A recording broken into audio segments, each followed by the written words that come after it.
The Wainwright and Daughter shop has been a familiar sight in Marylebone High Street for 2 decades. 2 weeks ago it closed. The company that owned the lease said they could no longer afford to pay their yearly rent of £62,000, which had just gone up from £28,000.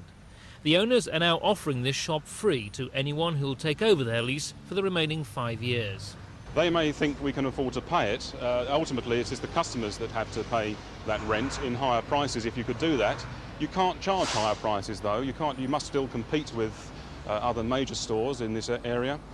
The leaseholders of this food and wine store in Baker Street currently pay £30,000 a year in rent.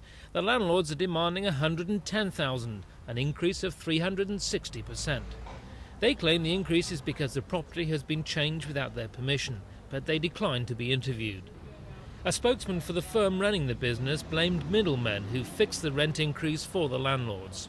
Their fees are based on a percentage of the eventual review, so that both parties who are actually doing the negotiation have a vested interest in making it as high as possible. And it seems a ridiculous system whereby they just play games with one another.